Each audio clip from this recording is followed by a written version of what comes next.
Hello guys, welcome to RKC solution online training institute. So guys, previous video में हम लोगों ने सीखा था VIM के बारे में। सो VIM आई थिंक कंप्लीट हो गया था। अगर कुछ भी छूटा हुआ है, कुछ मिस हो गया है तो आप लोग प्लीज़ कमेंट कर दें। मेरे हिसाब से जो VIM था वो कंप्लीट हो चुका है, बट अगर आपको कुछ लग रहा है, कुछ छूट गया है उसके अंदर, तो प्लीज़ कमेंट कर दें। सो आज गाइस हम लोग यूनिट नंबर 5 यहाँ पे स्टार्ट कर रहे हैं और इसके प्रैक्टिकल्स कोशिश कर रहा हूँ मैं जल्द से जल्द लाने की, क्योंकि जो इसके प्रैक्टिकल्स हैं वो नहीं करा पाया हूँ मैं। उसके लिए सॉरी कह रहा हूँ आप लोगों से, बट मैं कोशिश कर रहा हूँ कि आप लोगों के लिए मैं जल्द से जल्द प्रैक्टिकल लाऊँ। बट अभी जैसा कि मेरे पास टाइम बिल्कुल भी नहीं हो रहा है कि मैं कुछ ऐसा कर पाऊँ। जैसे मुझे टाइम मिलता है मैं ज़रूर कोशिश कर रहा हूँ आप लोगों के लिए वीडियो लाने के लिए, वही प्रैक्टिकल में। सो आज यूनिट 5 हम लोग देखेंगे, यूज़र्स एंड ग्रुप्स एडमिनिस्ट्रेशंस। सो क्या होता है ये? सबसे पहले आपको पता होना चाहिए यूज़र क्या होता है। यूज़र एक नॉर्मल पर्सन होता है, एक कह सकते हैं लिनक्स के अंदर कि आप एक जैसे नॉर्मल यूज़र होता है, हम जैसे यूज़ कर रहे हैं तो एक हम यूज़र हैं, सेम वैसे ही एक यूज़र सिस्टम में भी होता है। उस पर्टिकुलर यूज़र उसे हम बोलते हैं, जो कि एक तरीके का ओनर होता है सिस्टम का। इसके यूज़र्स के कुछ टाइप्स होते हैं, तो टाइप्स हम देख लेते हैं। देखिए, पहले जो टाइप है हमें यहाँ पे बताया जा रहा है, जैसे कि आप लोग देख पा रहे होंगे, सुपर यूज़र।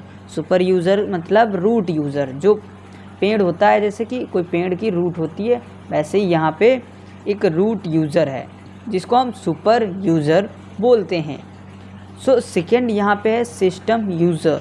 सिस्टम यूज़र जो कि आप यूज़ अगर कभी किए हों FTP सर्वर या SSN, तो ऐसा अगर आप कभी भी यूज़ किए हो कुछ सर्विसेज को, तो आपको ये अच्छे से क्लियर हो जाएगा कि सिस्टम यूज़र कौन होते हैं। वैसे मैं आपको अगर इसके बारे में बताऊं तो सिस्टम यूज़र आप ऐसे समझ सकते हो, जो सिस्टम से रिलेटेड सर्विस को मैनेज करते हैं। ओके, गाइज़, यहाँ पे आपको दो मैंने यूज़र्स के बारे में बताया है। जो कि मेन होते हैं, एक सुपर यूज़र और दूसरा जो कि सिस्टम यूज़र।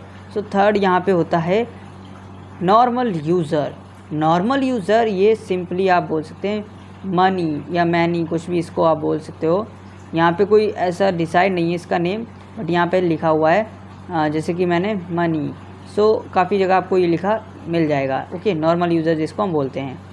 नॉर्मल यूज़र आप सिंपली जैसे यूज़ करते हो अपना पासवर्ड यूज़र डाल के, वो सब जो क्लाइंट एक होता है वो नॉर्मल यूज़र होता है स्टार्टिंग में। ओके, आप ऐसे बोल सकते हो इसको, बट एग्जाम्पल के लिए हम इसको सपोज करते हैं। इसके बाद यहाँ पे आता है नेटवर्क यूज़र। नेटवर्क यूज़र जो हमारा फोर्थ है, इसमें हम सारी नेटवर्क की जो भी सर्विसेज हैं या नेटवर्क के बारे में जो चीज़ें हैं वो हम जानते हैं। ओके, वो सब चीज़ें अगर हम पता करते हैं वो नेटवर्क यूज़र के थ्रू पता कर पाते हैं। इसके बाद आता है सूडो यूज़र। सूडो यूज़र जिसके पास यहाँ पे सारी सर्विस को रन करने की, परमिशन देने की, ये सारे राइट्स जो होते हैं वो सूडो यूज़र के पास राइट्स होते हैं। ओके, यहाँ पे 5 टाइप्स के यूज़र्स होते हैं।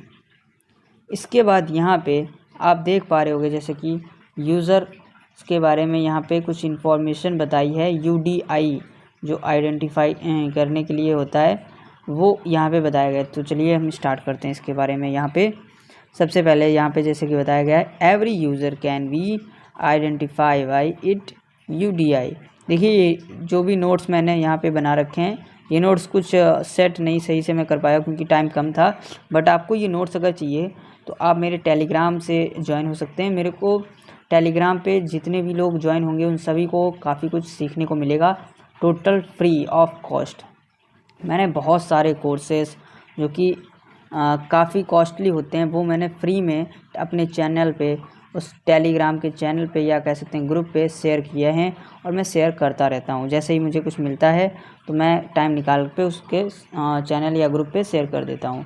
ओके, आप ज्वाइन कर लीजिए, आपको काफ़ी कुछ वहाँ पे मिल जाएगा। यहाँ पे हम देख रहे थे कि UDI के बारे में। ओके, UDI को हम कहते हैं यूज़र आइडेंटिफिकेशन। यूज़र को कैसे आइडेंटिफाई करते हैं, देखिए यहाँ पे सबसे पहले हमने जाना था रूट यूज़र के बारे में। रूट यूज़र अगर हम UDI बात करें तो इसका होता है इनफाइनिटी। तो इसमें इनफाइनिटी, इसमें कोई भी ऐसी कह सकते हैं कोई लिमिट नहीं होती है इस यूज़र की कोई आइडेंटिफिकेशन नहीं होती है कि इतना रहेगा डाटा इसके पास या इतनी ही पावर रहेगी। तो आप इसको समझ सकते हो इस तरीके से। ओके, बाकी आप प्रैक्टिकल करोगे तो आपको बेटर समझ में आ जाएगा। सेकेंड यहाँ पे सिस्टम यूज़र, इसका क्या रहता है UDI, इसका 1 2 लेकर 999 तक इसका जो है एक कह सकते हैं लिमिट इसके अंदर रहती है। फिर इसके बाद नॉर्मल यूज़र में 1000 से ज़्यादा यहाँ पे बताया गया है, जैसे UDI यूज़र के पास होती है, मतलब आइडेंटिफिकेशन होती है। आप ऐसे समझ सकते हो इसको, UDI में बोल रहा हूँ, इसका मतलब आप समझिए यूज़र की आइडेंटिफिकेशन। ओके, सो गाइज़, अगर आपको कहीं भी कुछ गड़बड़ लगे तो प्लीज़ कमेंट कर दें, उस टॉपिक का नेम कमेंट कर दें। तो ऑल यूज़र्स जो होते हैं वो सिस्टम को जो सिस्टम होता है उनका सभी का डेटा, जैसे कि आपके सिस्टम का यूज़र नेम और पासवर्ड जो है वो ETC डायरेक्टरी में सेव करता है बाय डिफ़ॉल्ट। जैसे यहाँ पे एग्जांपल दिया गया है ETC पासवर्ड। ओके, इसके अलावा यहाँ पे डिफ़ॉल्ट होम डायरेक्टरी जो होती है वो आपके नॉर्मल यूज़र के लिए होती है, वो स्पेसिफाई एक नॉर्मल यूज़र जो हमने आपको बताया यहाँ पे उसके लिए अलग से बनी होती है। इसके बाद यहाँ पे आप कोई भी यूज़र क्रिएट करना चाहें खुद से क्रिएट कर सकते हो। तो ये चीज़ें आती हैं इस स्लाइड के अंदर। तो अब नेक्स्ट स्लाइड पे जैसे कि मैंने यहाँ पे आपको बता रखा है वापस से कि जो ETC है उसके अंदर हमें पास WD मिलता है। सो पास WD के अंदर क्या क्या चीज़ें आती हैं, देखिए सबसे पहले यहाँ पे यूज़र नेम के बारे में 7 चीज़ें हैं यहाँ पे फील्ड्स में। सो फर्स्ट आता है यूज़र नेम, सेकेंड यहाँ पे आता है UDI, ओके, थर्ड आता है GID, ये अभी टॉपिक मैंने आपको नहीं बताया GID, बट मैं अभी बताऊंगा आपको। इसका आप बोल सकते हो ग्रुप आइडेंटिफिकेशन इसको बोलते हैं। ओके, फिर आता है user info, home, user name and last आता है वैश। इसके बाद और भी यहाँ पे कुछ आ सकता है अगर आना चाहें। तो ये एक पूरा कह सकते हैं पाथ है पूरा जो कि लिनक्स के अंदर यूज़ होता है। इसके बाद फर्स्ट जहाँ पे हम बात कर रहे हैं फर्स्ट नंबर जो इसके अंदर, सो यूज़र नेम, सबसे पहले यूज़र नेम आता है। सो यूज़र नेम सिंपली जैसे कि आप जानते हो यूज़र नेम आप कुछ भी दे सकते हो लिनक्स के अंदर। फिर इसके बाद आता है X, कैपिटल में X लिखा हुआ है, ये यहाँ पे प्रेजेंट कर रहा है इनक्रिप्टेड फॉर्म में पासवर्ड को स्टोर कर रहा है, ठीक है। ये अगर X लगा नहीं होगा तो आपका जो पासवर्ड होगा वो इनक्रिप्ट नहीं होगा, बट अगर यहाँ पे इन केस मतलब नहीं लगा है तो मैं बता रहा हूँ नहीं होगा इनक्रिप्ट। ओके, अगर पासवर्ड आपको इनक्रिप्ट करना है तो आपको X यूज़ करना पड़ेगा। ओके, थर्ड यहाँ पे है GID। GID क्या है, तो GID को जैसे कि अभी 2 सेकेंड पहले मैंने आपको बताया था इसका फुल फॉर्म। सो यूज़र आइडेंटिफिकेशन जो है वो GID है, सॉरी UID है। सो GID क्या है, यहाँ पे ग्रुप यहाँ पे आइडेंटिफिकेशन अगर हम करें तो वो GID कहते हैं, और अगर हम सिंगल करें यूज़र की तो UID कहते हैं, बस इतना सा डिफरेंस है। सो यूज़र इन्फॉर्म अगर बात करें तो एक्स्ट्रा इन्फॉर्मेशन अबाउट यूज़र्स, ठीक है, जिसमें कि कमेंट्स जो भी होंगे वो सारी चीज़ें आ जाती हैं। फिर यहाँ पे जैसे कि थोड़ा सा नॉर्मल बताया गया है कि कौन सी डायरेक्टरी में क्या है, वो आप यहाँ पे रीड कर सकते हो। इसके अलावा यहाँ पे हम बात करें ग्रुप फील्ड डिटेल्स के बारे में, तो यहाँ पे ग्रुप फील्ड की डिटेल जो है ETC के अंदर ग्रुप के अंदर आपको मिलती है। वो 4 फील्ड्स होती हैं। पहला होता है ग्रुप नेम, फिर GID आता है, फिर यूज़र 1 आएगा एंड यूज़र 2 आएगा। तो पहले सबसे पहले जो ग्रुप नेम है इसमें ग्रुप का एक नेम रहेगा जो आप ग्रुप बनाओगे लिनक्स के अंदर। फिर सेकेंड यहाँ पे X जो कि इनक्रिप्शन करेगा पासवर्ड में, और GID जो है कह सकते हैं हम ग्रुप की यहाँ पे आइडेंटिफिकेशन है वो एक सेव होगी। फिर आपके 2 यूज़र्स आ जाएंगे लास्ट में, और ये आपका बन जाएगा ग्रुप फील्ड डिटेल। इसके अलावा यहाँ पे एक मैं आपको बता रहा हूँ ऑल यूज़र्स के पासवर्ड्स को स्टोर करने का इन फाइल में। ओके, एक फ़ाइल में, तो यहाँ पे ETC शैडो नाम का एक फ़ाइल होता है जिसमें हम यहाँ पे 9 देखने वाले हैं फील्ड्स के बारे में।